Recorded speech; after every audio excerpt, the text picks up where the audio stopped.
Just when the world thought it had seen the worst of the Leshon Jonshon saga, new footage has surfaced. Shocking, graphic, and spreading like wildfire. These aren't just any dogs. They're the same banned, brutalized animals at the center of the case that ended his career and freedom. This isn't just viral, it's disturbing. The shocking footage. In the age of social media, where content spreads at lightning speed and public opinion forms in an instant, viral videos have the power to shape narratives and bring hidden realities into the harsh light of public scrutiny. Recent days have seen the emergence of disturbing footage allegedly connected to former NFL running back Leshon Jonshon, capturing widespread attention and reigniting conversations about one of the largest dogfighting operations ever uncovered by federal authorities. The videos, which began circulating across multiple platforms, reportedly offer glimpses into the conditions at what federal prosecutors have identified as Malkont Kennels, the Oklahoma facility at the center of Jonshon's ongoing legal battle. While the original source of these videos remains unclear, their impact has been immediate and profound, generating millions of views and thousands of comments expressing shock, outrage, and calls for justice. To understand the significance of this footage and why it has resonated so powerfully with viewers, we must first examine the extraordinary case that brought Jonshon's activities to light. In October 2024, federal authorities conducted a raid that would become historic in the annals of animal welfare enforcement, seizing 190 pit bull-type dogs from properties in Broken Arrow and Haskell, Oklahoma. This operation was described by the Department of Justice as the largest seizure of fighting dogs from a single individual in U.S. history, a sobering distinction that underscores the scale of the alleged operation. The subsequent legal proceedings have revealed troubling details about the nature of Malkont Kennels. According to court documents, prosecutors alleged that Jonshon was not merely keeping dogs, but operating a sophisticated breeding and training operation specifically designed to produce animals for fighting. The 21-count federal indictment, unsealed in March 2025, charged Jonshon with violations of the Animal Welfare Act, including possessing dogs for animal fighting ventures, selling dogs for such purposes, transporting dogs for fighting, and delivering dogs intended for fighting. While these legal filings painted a disturbing picture, the newly surfaced videos have seemingly brought these allegations into stark visual reality for millions of viewers. According to those who have analyzed the footage, the videos appear to show rows of kennels housing pit bull-type dogs in Spartan conditions, with specialized equipment allegedly consistent with training dogs for fighting. Animal behavior experts commenting on the footage have pointed to concerning physical and behavioral signs in many of the dogs, including scarring patterns typical of fighting injuries and stress behaviors indicative of psychological trauma. Perhaps most disturbing to viewers have been glimpses of what appear to be training devices, items like treadmills, spring poles, and weighted collars that, while potentially having legitimate uses in some contexts, are known to be employed in the conditioning of fighting dogs. The Oklahoma animal cruelty laws specifically address possession of such equipment when intended for fighting purposes, recognizing their role in this illegal activity. Social media metrics indicate that the initial videos garnered millions of views within the first 24 hours, with sharing rates suggesting that content related to the case has potentially reached tens of millions of users across multiple platforms. The hashtags associated with the case began trending, bringing even greater attention to Jonshon's legal situation and the broader issue of dogfighting in the United States. The emergence of these videos has not occurred in isolation, but against the backdrop of Jonshon's extraordinary journey from celebrated athlete to federal defendant. Born on January 15, 1971, in Haskell, Oklahoma, Jonshon rose to prominence through his exceptional college football career at Northern Illinois University. His achievements there were remarkable. In 1993, he led NCAA Division I-A with an astounding 1,976 rushing yards on 327 carries, earning consensus All-American status and finishing 6th in Heisman Trophy voting. The statistics from his college career place him among the elite running backs in collegiate history. His career rushing average of 150.6 yards per game ranks him number 4 all-time, trailing only legends like Ed Marinaro, O.J. Simpson, and Herschel Walker. His all-purpose yards totaled 2,028 in his senior season, placing him number 4 all-time in NCAA history for single-season rushing, behind only Barry Sanders, Marcus Allen, and Mike Rozier. Jonshon's standout performances earned him numerous accolades, including UPI National Back of the Year and Football News Offensive Player of the Year. His impact at Northern Illinois was so significant that he was later voted onto NIU's all-time Husky Stadium team in 1995 and the All-Century team in 1999, before being inducted into the NIU Hall of Fame in 2003. This collegiate success led to Jonshon Johnson's selection by the Green Bay Packers in the third round of the 1994 NFL Draft. His professional career included stints with the Packers, 1994 to 1995, Arizona Cardinals, 1995 to 1997, and New York Giants, 1999, during which he accumulated 955 rushing yards and 7 total touchdowns over 62 games. While these professional numbers didn't match his collegiate dominance, Jonshon showed remarkable resilience in returning to play after being diagnosed with lymphoma in 1998, a serious health challenge that interrupted his career. The striking contrast between Jonshon's celebrated athletic career and his current legal situation has been a central theme in media coverage of the case. This cognitive dissonance, the difficulty in reconciling the image of a gifted athlete with allegations of involvement in animal cruelty, has likely contributed to the viral spread of the videos, as viewers grapple with this apparent contradiction in character. The newly surfaced footage has particularly resonated with animal welfare advocates, who see in these videos confirmation of their concerns about the continuing prevalence of dogfighting despite its universal criminalization. The American Society for the Prevention of Cruelty to Animals, ASPCA, estimates that tens of thousands of people participate in dogfighting in the United States, with hundreds of thousands of dogs suffering annually as a result. Since 2010, the ASPCA has assisted with over 300 dogfighting cases across at least 24 states, impacting nearly 6,000 dogs through rescue and investigation efforts. What makes the Jonshon case particularly significant, beyond his personal notoriety as a former professional athlete, is the scale of the alleged operation. The seizure of 190 dogs represents an extraordinary number for a single individual, suggesting what prosecutors have characterized as a sophisticated breeding and distribution network. According to court documents, Jonshon allegedly bred champion and grand champion fighting dogs, selling stud rights and offspring to other dog fighters throughout the country. The viral videos have seemingly offered public glimpses into this operation, though it's important to note that the legal process will ultimately determine the authenticity and context of these images. Nevertheless, their emergence has transformed what might have remained a relatively obscure legal proceeding into a matter of widespread public interest, placing pressure on both the legal system and animal welfare organizations to respond effectively. For many viewers encountering these videos, perhaps the most disturbing aspect is the revelation that Jonshon's current case isn't his first encounter with animal fighting charges. In 2004, he pleaded guilty to state-level animal fighting charges for operating what was then called Crazy Side Kennels, receiving a 5-year deferred sentence that allowed him to avoid prison time. This prior conviction, now highlighted by renewed public attention, raises troubling questions about rehabilitation, recidivism, and the adequacy of penalties for animal fighting offenses. The visual evidence purportedly showing the conditions at Malcont Kennels has provoked particular outrage because it suggests not an isolated incident, but potentially years of continued activity following that initial guilty plea. The gap between Jonshon's 2004 legal case and the 2024 federal raid spans 2 decades, indicating what prosecutors might characterize as a pattern of behavior rather than a momentary lapse in judgment. Decoding the evidence.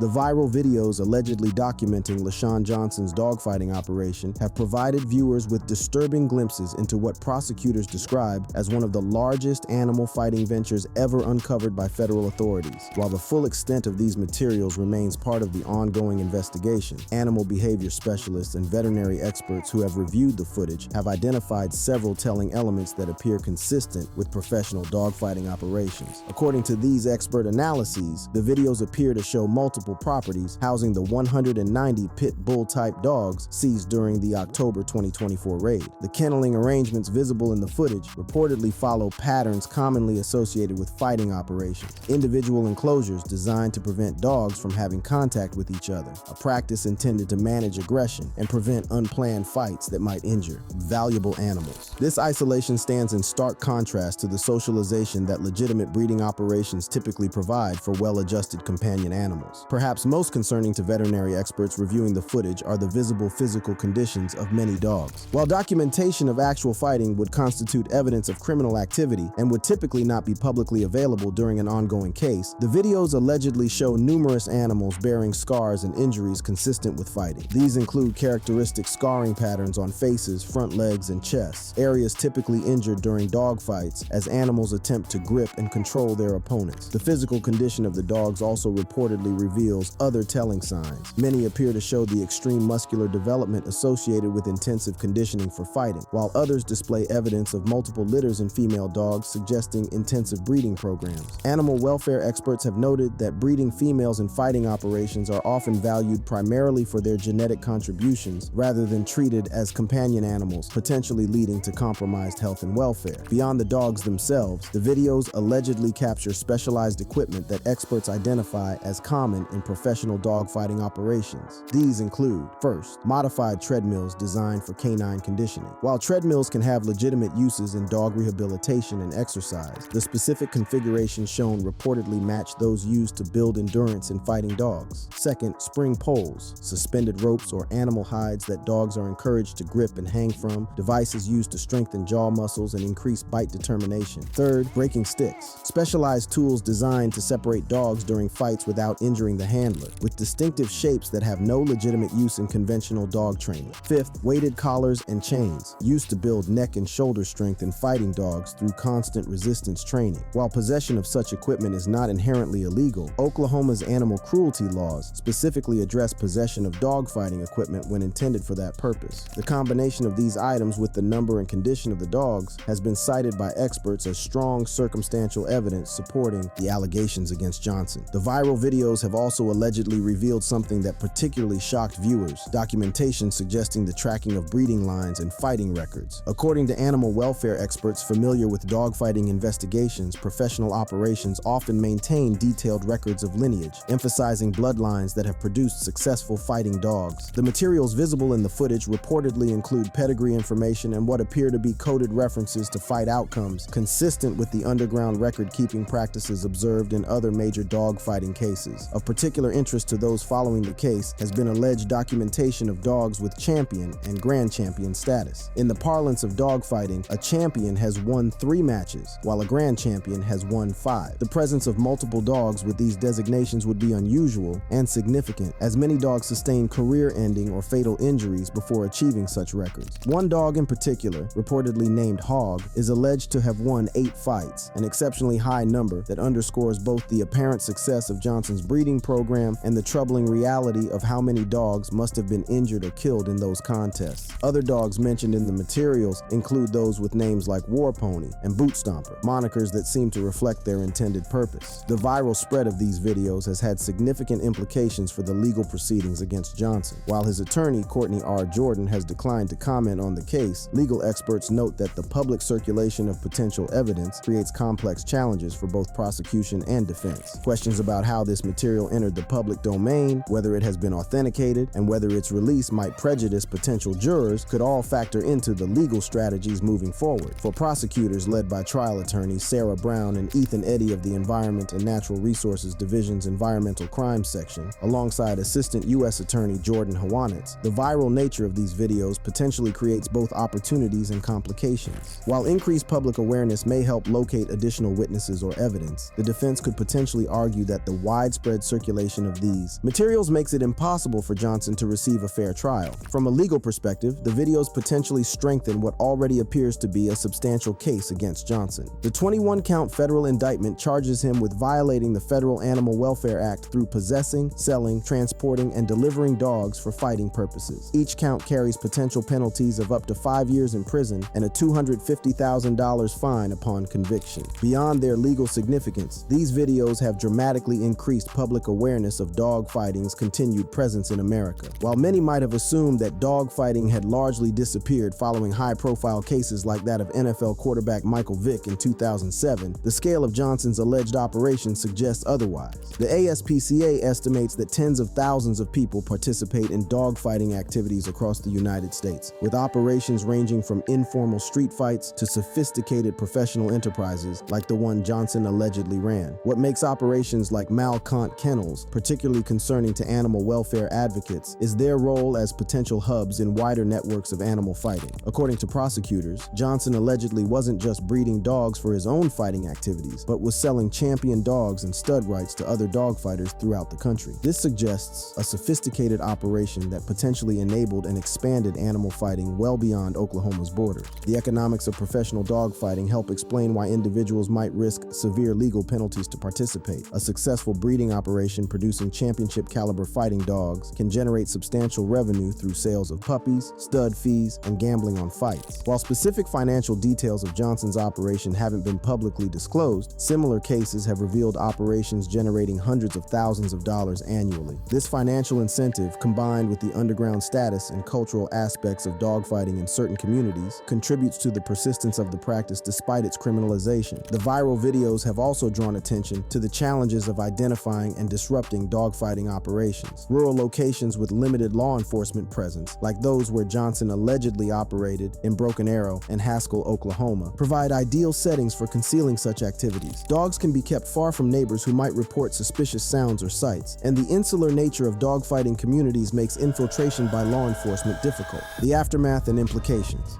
The viral spread of videos allegedly documenting Leshon Jonson's dogfighting operation has created ripple effects extending far beyond the immediate legal proceedings. As millions of viewers encountered these disturbing images, their collective response transformed what might have remained a relatively isolated case into a nationwide conversation about animal cruelty, enforcement priorities, and the fate of dogs rescued from fighting situations. This public pressure has potentially significant implications for the prosecution of Johnson's case. While the U.S. Department of Justice had already assembled a specialized team, including trial attorneys from the Environment and Natural Resources Division's Environmental Crimes Section, the intense scrutiny generated by the viral videos places additional emphasis on achieving a resolution that the public perceives as just. Legal experts observing the case note that the overwhelming evidence suggested by both the seizure of 190 dogs and the content of the viral videos creates powerful incentives for Johnson's defense team to pursue plea negotiations rather than risk a trial. The combination of apparently substantial physical evidence, Johnson's previous guilty plea to state charges in 2004, and the potential for a severely lengthy sentence if convicted on all 21 federal counts suggests that prosecutors hold significant leverage. However, the viral circulation of potential evidence creates its own legal complexities. Questions about the source of these videos, whether they have been authenticated, and whether their public distribution might prejudice potential jurors could all factor into court proceedings. Johnson's attorney, Courtney R. Jordan, has maintained public silence